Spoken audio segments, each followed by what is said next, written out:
Giants, 8-game win streak. That included this weekend. I would call this a historic sweep of the Dodgers, where they outscored them 29-8 at Dodger Stadium. I mean, take your fucking LA looks, your LA money, and get the fuck out of your own fucking stadium, you pieces of shit. That was a statement series. Then last night, after the team we'll talk about in a little bit, begrudgingly, the White Sox, the Giants were on the ropes. They were down 4-0 against the Padres. We're chipping away. They end up tying it on a wild pitch, a common theme on this podcast, a wild pitch scenario and someone winning or tying. But then earlier in the game, Mike Yastrzemski had a home run to bring them a little bit closer. And then splash hit number 101, I believe, maybe 102 at this point. He sends everyone home in the bottom of the 10th with a 3-run bomb into McCovey Cove, his second walk-off splash hit in his career there. His first one was in 2020. I don't even know what to say. They're 12-4 in June. They've outscored their opponents in June 104-56. I mean, you don't even need good pitching when you're putting up runs like that. Everything's clicking. I thought you hated run differential. What's going on here? I've heard more run differential tonight than I've ever heard. Well, I've learned from you. It's over a longer period of time. So you're quoting the weekend stats. I like it. You haven't learned a thing. No, 104-56 is the month of June so far. All right. The entire month. That's 16 games.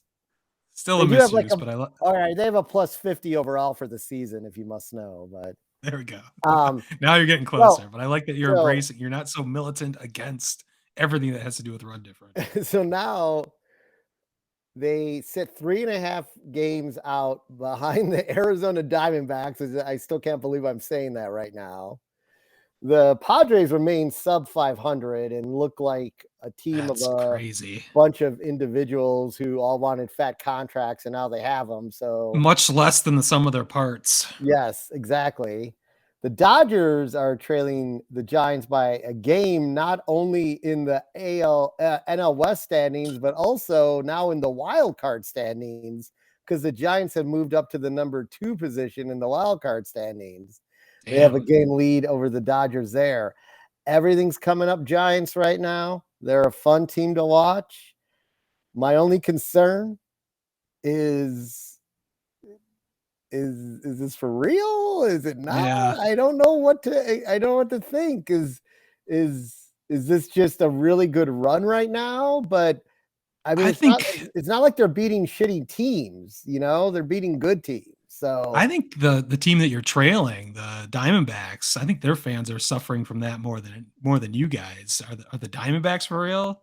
Of course, they have Corbin Carroll that just came up, who might be not just the rookie of the year as predicted by Bob Knight. He might be the fucking MVP, but I don't know. Back to the Giant or the Dodgers series. I mean, you guys beat them. What night was that? You won 15-0. Yeah. Saturday night. I thought that was Sunday. They all blend together, but maybe it was Sunday. But that was the worst shutout defeat in Dodgers history, dating back to 1898. So there's something going on there. Of course, that was a large part of your run differential, which usually that's part of your argument, your previous argument before you embrace run differential that could get skewed by one game, but that's all right. So, I mean, you're beating up on your division opponents. The Diamondbacks, I thought they'd be okay. Neither of us picked them to be in the race necessarily. No, the team we picked to be winning the division is like 5 or 6 games under 500 right now in 4th place. I think since you are set up as you mentioned, in the wild card race pretty well right now, I think you've got better reason to believe the Giants can do something than most of the other teams we cover here. So we have not much to root for in the 5 teams we cover here. So I would embrace it. You got to run with it while you're going. You're 8-2 in your last 10. That's an impressive run. So it is. It is. It is. It's been fun to witness. I just shut the Sox game off last night and watched the Giants game instead. So, who's your rookie call up? 21-year-old Luis Motis, something like that. He just got called up, and I think he's been knocking the cover off the ball. He was like your number one prospect, so yeah, have something to do with.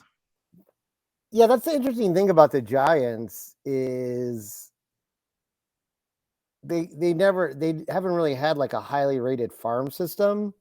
So I guess the question is, was the ranking way off, or is the ranking way off, or are these guys playing above what they're gonna the sum of, to your quote on the on how the Padres aren't the sum of their parts? Are they like way above what they're really gonna be? But I don't know. Everyone they've plugged in from the farm system, outside of the failure of Joey Bart so far, has had a decent amount of success with the organization.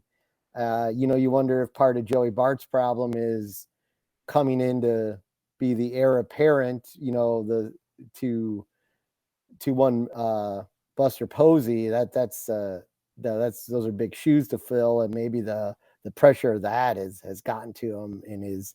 Is he younger? Did they potentially call him up too soon, or yeah, there's that potential. He was drafted and then like up the next year, so he's back down again. But yeah, so I don't know. But other than that, like to your point, like the rest of the rookies that they've plugged into positions have been stellar. So I don't know.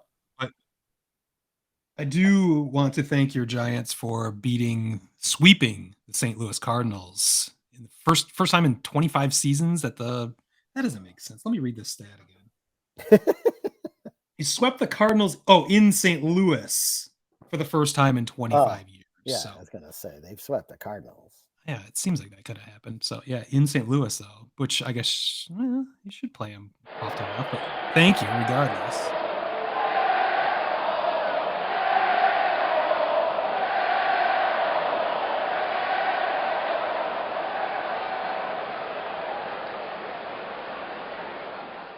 Word Hole Media.